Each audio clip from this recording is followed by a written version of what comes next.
Good evening to all of you. Hello students. আজকে আমরা ইংলিশের একটা ভাইটাল পার্ট যেটা আমরা ডিসকাস করতে স্টার্ট করেছি সেটা হচ্ছে ডেসক্রিপটিভ গ্রামার এবং ভোকাবুলারি। অলরেডি আমরা এই টপিক রিলেটেড ভিডিও করেছি এর আগে, আমি তোমাদের সাথে শেয়ার করেছি এবং সেখানে আমরা apart from writing skill how to make sentence এই নিয়ে আমি অলরেডি মোস্ট প্রবলি 2 বা 3টে ভিডিও তোমাদের আপলোড করেছি এবং তোমরা দেখেছো ডেফিনেটলি। তো make sentence with idioms and phrases, make sentence with phrasal verbs and group verbs, এইভাবে আমরা ডেসক্রিপটিভ গ্রামার এবং ভোক্যাবসের মধ্য দিয়ে আমরা রাইটিং স্কিলকে কীভাবে ডেভেলপ করব সেই বিষয়ে অলরেডি আমি তোমাদের রেকমেন্ডেশন বা সাজেশন দিয়েছি। আচ্ছা, আজকে আমরা যে টপিকটা নিয়ে ডিসকাস করব সেটা হচ্ছে ফ্রেজাল ভার্ব বা গ্রুপ ভার্ব, যেটা ডাব্লিউবিসিএস বলো বা ওয়েস্ট বেঙ্গল আমাদের যে স্টেট পিএসসি সেখানে যে সমস্ত পরীক্ষা তোমরা প্রিপারেশন নিচ্ছ, প্যারালাল স্টাফ সিলেকশন কমিশনে যা যা এক্সামস এমটিএস বলো, সিএইচএসএল বলো বা সিজিএল বলো এবং bank clerical, IBPS PO, SBI clerical, SBI PO, total competitive exams state level এবং ন্যাশনাল লেভেলে যা যা কম্পিটিটিভ এক্সামসের প্রিপারেশন নিচ্ছ সেখানে আমার মনে হয় এটা ভীষণভাবে হেল্প করবে।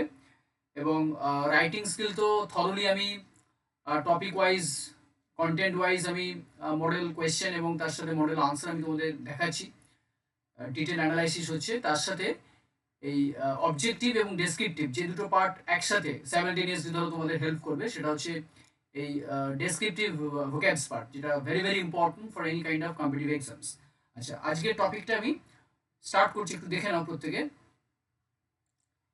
এই পিডিএফে দেখো আমার এখানে অলরেডি ফ্রেজাল ভার্ব বা গ্রুপ ভার্ব হেডলাইন করা আছে এবং এখানে কিছু স্পেসিফিক আমি এখানে ফ্রেজাল ভার্ব বা গ্রুপ ভার্ব ফার্স্টে আমার ওয়ার্কআউট করা রয়েছে, এক্সারসাইজ দেওয়া রয়েছে। তো এগুলো আমি একটু ডিসকাস করি, তারপর আমরা হোমওয়ার্ক পার্টে আসবো, যেখানে হোমওয়ার্ক তোমাদের দেওয়া আছে অলরেডি, এটা তোমরা অ্যাটেম্প করবে। ক্লাস ওয়ার্ক এক্সারসাইজ পার্ট যেটা, এটা আমি কয়েকটা কোয়েশ্চেন, 2-3টে কোয়েশ্চেন আমি তোমাদের একটু হেল্প করবো, তারপর রিমেইনিং যে কোয়েশ্চেন যেগুলো রয়েছে সেগুলো দিয়ে তোমরা মেক সেন্টেন্স ফর্ম করবে অ্যাট ইউর হোম। ওকে, তো লেটস স্টার্ট। ফার্স্টে আমরা চলে আসছি, ফার্স্ট স্লাইড দেখো, এখানে ব্রেক মেইন ভার্বের উপর কিছু ফ্রেজাল ভার্ব আমি এখানে ডিসকাস করেছি। ফার্স্ট দেখো ব্রেক ইন বা ব্রেক ইনটু, এটার মিনিং আমি দিয়েছি to enter some places by force. তো স্পেশালি আমি এর আগেও তোমাদের বলেছি যে পিএসসি মিসলিনিয়াস মেন্সে নর্মালি আউট অফ 150 আমার সাবজেক্ট ইংলিশে, সেখানে তোমার 120 is allotted for writing skill and 30 marks is set for descriptive grammar and vocabs. যেখানে পিএসসি মিসলিনিয়াস তোমরা জানো মেক সেন্টেন্স থাকে, obviously phrasal verb, idiomatic expression আর ফ্রেজাল ভার্ব দিয়ে 5টা কোয়েশ্চেন তোমাদের অ্যাটেম্প করতে হয়, তারপর সেন্টেন্স ফিলার্স থাকে উইথ ভোক্যাবস, আর থার্ড আইটেম থাকে যেটা হচ্ছে ডেসক্রিপটিভ কারেকশন, যেখানে তোমাকে সেন্টেন্সকে রিরাইট করতে হবে আফটার নেসেসারি কারেকশন। তো এই পিএসসি মিসলেনিয়াস মেন্স এছাড়াও ডাব্লিউবিপিআরপি ওয়েস্ট বেঙ্গল পুলিশ রিক্রুটমেন্ট বোর্ডের আন্ডারে এসআই মেন্সের যে এক্সামস হয় সেখানেও ডেসক্রিপটিভ যে পার্ট থেকে ইংলিশের রাইটিং স্কিলের পাশাপাশি গ্রামার এবং ভোক্যাবস থেকেও কোশ্চেন থাকে। আর মোটামুটি আমি তোমাদের এই পার্টটা প্রিলিমসেরও বিভিন্ন পরীক্ষায় তোমাদের হেল্প করবে। তো ব্রেক ইন আর ব্রেক ইনটু এখানে দেখো মিনিং দেওয়া আছে to enter some places by force. আমি অলরেডি একটা সেন্টেন্স ফর্ম করেছি, যে সেন্টেন্সটা আমি বলছি burglars had broken in when we went away। তো ফ্রেজাল ভার্ব আমি আগেই বলেছি যে গ্রুপ ভার্ব মানে হচ্ছে অ্যাকচুয়ালি যেটাকে আমরা বলবো ভার্ব প্লাস প্রেপোজিশন, তাই না? তাহলে ফ্রেজাল ভার্ব মিন্স হচ্ছে ভার্ব প্লাস হচ্ছে প্রেপোজিশন। ওকে, খেয়াল রাখবে, verb plus prepositions, right? Basically all the phrasal verbs act like verbs, main verbs।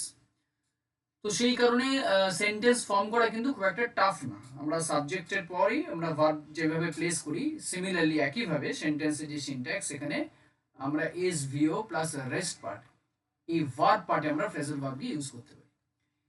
তোমার যদি মনে হয় তুমি ভার্বের টেন্স চেঞ্জ করতে পারো, sequence of tense is variable, no problem. Second question দেখো, break off. Break off means to separate, to end suddenly. আমি এখানে সেন্টেন্স যেটা লিখেছি দেখো, they have broken off their engagement, that means ended, তাদের এনগেজমেন্টে তারা ভেঙে ফেলেছে, they have broken off their engagement. Separate অর্থাৎ বিচ্ছিন্ন বা to end suddenly. Third question, to start suddenly, corona virus has broken out throughout the world, তাহলে has broken out, আমি অক্সিলারি ভার্ব ইউজ করেছি দেখো, হ্যাজ ব্রোকেন আউট ওয়ার্ডটা break ভার্বের third form, যেহেতু এটা প্রেজেন্ট পারফেক্ট টেন্স আমরা use করেছি। সিমিলারলি আমরা পরের স্লাইডে আসছি, bring. Bring in means to introduce something, কোনো কিছু ইন্ট্রোডিউস করা। He brought in a new software in the IT field, IT ফিল্ডে সে একটা নিউ সফটওয়্যার ইন্ট্রোডিউস করেছে। Second question, bring off to achieve, he brought of a great honour. এখানে সেন্টেন্সের judgement হয় না, সেন্টেন্সের ইভ্যালুয়েশন হয় না, কারণ একটা মিনিংফুল সেন্টেন্স এবং টেন্স যেন তোমার ঠিকঠাক থাকে, এটা দেখলেই কিন্তু এক্সামিনার তোমাকে মার্কস পাবে, তোমাকে দেবে, কোনো অসুবিধা নেই। Bring off means to achieve. He brought off a great honor. That means he achieved. তাহলে অ্যাকচুয়ালি এগুলো আমরা যে ইউজ করবো রাইটিং স্কিলে ডেসক্রিপটিভ পার্টে, আমি রিপিটেডলি তোমাদের এর আগের যে আমাদের প্রিভিয়াস ভিডিওগুলো আমি দেখিয়েছি, ডেসক্রিপটিভ গ্রামার এবং ভোক্যাবস পার্টে যা যা ক্লাস নিয়েছি সেখানে আমি অলরেডি আলোচনা করেছি। তো এগুলো, this are the ornaments to enhance, to boost up, to spark your writing potency. Okay. Third, bring up means to rear or educate. Every child is brought up by its parents. প্রত্যেকটা শিশু is brought up by its parents, বাবা মা দ্বারা লালিত পালিত হয় সযত্নে। তো এখানে নার্চার বা রিয়ার সেন্স আমরা ইউজ করেছি। তো এইভাবে দেখো, আমি ব্রিং, নেক্সট হচ্ছে ব্রেক। তো আমি দুটো স্লাইড তোমাদের শো করলাম, দেখালাম। নাম্বার 3 আমরা আসছি থার্ড স্লাইডে, call at, call off without meaning, make sentence. এটা অ্যাকচুয়ালি যদি ডিরেকশনে দেওয়া থাকে যে তোমাকে frame or make a meaningful sentence with help of phrases, মানে ফ্রেজাল ভার্বস, ফার্স্ট কিন্তু you have to write down the meaning and after that you just frame make a proper sentence, suitable sentence. If you don't mention the meaning of the given phrasal verbs, in that case the examiner will not make out that the candidate knows the meaning of the given phrase. তাহলে তুমি meaning জানো কি না জানো, they are in dilemma. That's why you have to mention, you have to refer the meaning, the exact meaning. He was called at governor's house. Call out means again to visit a place. Call off means withdraw. The workers called off their strike. Call up means to remember. It is difficult to call up sweet memories of childhood. That was very easy. Phrasal verb দিয়ে sentence use করা, it's not a Herculean task. একইভাবে আমরা এখানে একদম homework পার্টে আসছি, যেখানে homework বা class work whatever you say. তো ক্লাস ওয়ার্কের জায়গায় আমরা এখানে 10 কোয়েশ্চেন্স আর গিভেন, আমি অলরেডি মিনিং এখানে সেট করে রেখেছি দেখো। Act for means on behalf of, like তুমি বললে যে he acted for me in this program, in this contest. Breakthrough, the team has broken through after, the team has broken through after taking the vital wicket of the opponent. So আমি sentence form করলাম। Bring about, such an incident, such a mishap had never brought about here. Such an incident has never brought about here before. Call for, the clerk was called for this embezzlement. The clerk was called for his embezzlement in the office. Carry away, he was carried away by getting victory in the contest. তো এইভাবে তোমাকে phrasal ভার্বগুলো সেন্টেন্সে use করতে হবে। ওকে, next আমরা apart from phrasal verb, আজকে আমি আরেকটা new topic in the sense, আমার মনে হয় এর আগে আমি ডেসক্রিপটিভ গ্রামার ভোক্যাবসে যে ভিডিও আমি করেছি, তো সেখানে হোমোফোন বা হোমোনিমস নিয়ে আমি ডিসকাস মেবি হয়তো হয়নি। তো আমি ফ্রেজাল ভার্বের পর আমি হোমোফোন এবং হোমোনিমস, এই দুটো আমার মনে হয় প্রত্যেকেই জানো, ইচ অ্যান্ড এভরিওয়ান। তো ফ্রেজাল ভার্ব বা গ্রুপ ভার্বের মতোই হোমোফোন বা হোমোনিমসও কিন্তু সেন্টেন্স মেকিং এর ক্ষেত্রে একটা অর্নামেন্ট বলতে পারো। এবং এই হোমোনিমস বা হোমোফোনস তোমাদের অবজেক্টিভ পার্টও আছে, প্রিলিমসের এক্সামসেও থাকবে। স্পেশালি ইন গ্রামার জন্য আর ভোক্যাব জন্য দিতে পারে কোয়েশ্চেন। তো এখন ম্যাক্সিমাম এক্সামসগুলোই তোমাকে অপশনে খুব কনফিউজিং অপশন আসছে, যাতে করে the candidates get puzzled, get confused. The homophone homonyms in modern grammar, all of you know that homophone এবং homonyms মানে হচ্ছে সমুচ্চারিত ভিন্নার্থক শব্দ, all of you know. যেখানে sound is alike, that means pronunciation is alike almost, meaning is different and spelling is also different. তো এই homophone এবং হোমোনিমস এর meaning তোমাকে ফার্স্টে মেনশন করতে হবে, and after that you have to make sentence. আর প্রিলিমসে তোমাকে তো আইডেন্টিফাই করতে হবে, ডিটেক্ট করতে হবে, নাহলে তুমি you can't select the proper the suitable alternative. Okay, let's go. আচ্ছা দেখো,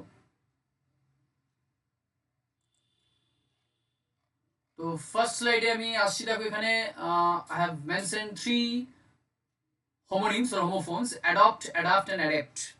Okay, adopt means take up. One should not adopt unfair means in the examination hall.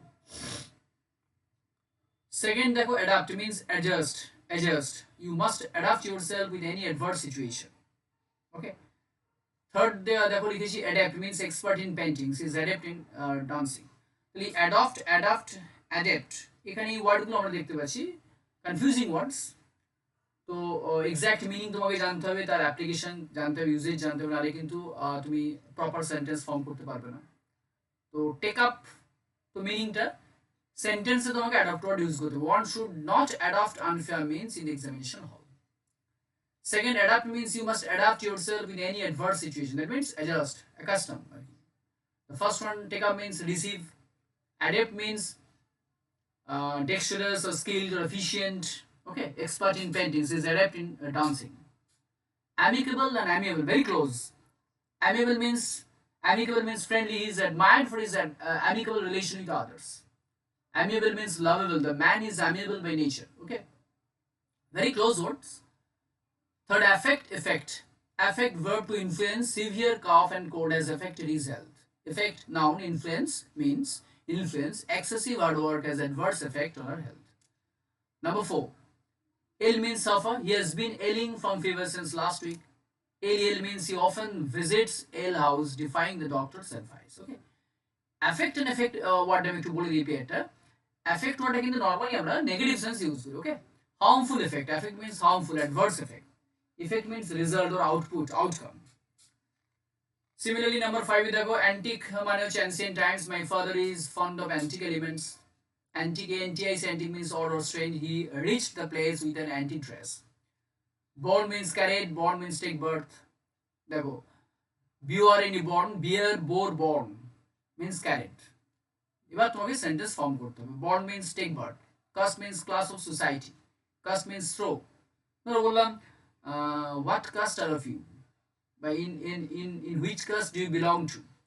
Okay, তো সিমিলারলি এটাকে কিন্তু হোমোফোনের কিন্তু ফর্ম চেঞ্জ করা যায় না, খেয়াল রাখবে একটু। হোমোফোনটাকে সেম রাখতে হবে, মানে আইডেন্টিক্যাল একদম, যা আছে এক্স্যাক্টলি সেম ওয়ার্ডই তোমাকে এই সেন্টেন্সে ইউজ করতে হবে। কাজ দিয়ে ধরো বললাম throw means fling away. Every citizen should cast his vote to select his representative in a democratic way. ধরো বললাম এটা একটা সেন্টেন্স বললাম। বা cast means to play বা to act হয়। he cast an important role in this movie. Okay, CIT side means to quote. Our teacher cited a famous quotation from Tagore's Gitanjali. Our teacher cited a famous quotation of Rabindranath Tagore from Gitanjali. SIT side, all the engineers are busy in the site. SIGST site, it is a beautiful site. Okay, it is a beautiful site for any visitor. এইভাবে আমরা দেখো এখানে homophone homonyms use করছি। Compliment, you know, complement means which completes the sense. Complement means the second one, যেটাকে আমরা বলি first one, the compliment means praise, admiration or eulogy. Okay, second compliment মানে হচ্ছে যেটা আমরা বাংলায় বলি পরিপূরক, one which completes. They are complementary to each other. complementary বললে কিন্তু হবে না। ধরো বললাম এরকম ধরো একটা সেন্টেন্স বললাম যে this is complement, this is complement to this item. Okay, or the first order ক্ষেত্রে আমি ধরে বললাম যে all the candidates demand compliment from the judge.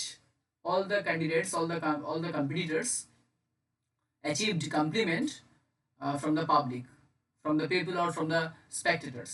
Okay, these are compliment to each other. Canon number 10, canon. Okay, first one মানে হচ্ছে গান, আমরা তোমরা জানো প্রত্যেকে। সেকেন্ড ক্যানন মিনস হচ্ছে principal or ethics or motto. Okay, council means assembly, meeting, board বলতে পারি আমরা। Second council means recommend or give advice, to give suggestion to someone. তো এইভাবে সেন্টেন্স এখানে ফর্ম করতে হবে। এখানে আমি হোমোনিমস হোমোফোনস দেখিয়েছি। ওকে, এখানে মিনিং দেয়া নেই। আমি ফার্স্ট স্লাইডে আমি কিছু মিনিং মেনশন করেছি, সেন্টেন্স এখানে দেখিয়েছি। সেকেন্ড স্লাইডে অলরেডি আমি মিনিং বা সেন্টেন্স এখানে নেই, একটা সেন্টেন্স আমি জাস্ট করে দিয়েছি এখানে এক্সারসাইজ পার্টে। দেখো, number 6 to 8 meanings are given, homophones are given, you have to make sentence, and from number 9 to 14 you have to select, place meaning as well as make sentence. Okay, তো এইভাবে তাহলে আমরা আজকে ইডিওম্যাটিক এক্সপ্রেশনের আগে আমি দেখিয়েছি। আজকে অনলি ফ্রেজাল ভার্ব, গ্রুপ ভার্বের উপর আমি মেক সেন্টেন্স ডিসকাস করলাম, এবং তার সাথে হোমোফোন বা হোমোনিমস দিয়ে সেন্টেন্স কীভাবে ফর্ম করবে সেটা আমি ডিসকাস করলাম। আমার মনে হয় এই দুটো পার্ট, এই দুটো কন্টেন্ট তোমাদের রাইটিং স্কিলকে ডেভেলপ করার ক্ষেত্রে অনেকটা হেল্প করবে, এবং অবভিয়াসলি এটা তোমাদের কনফিডেন্সকে বুস্ট আপ করবে। Thank you, have a good day.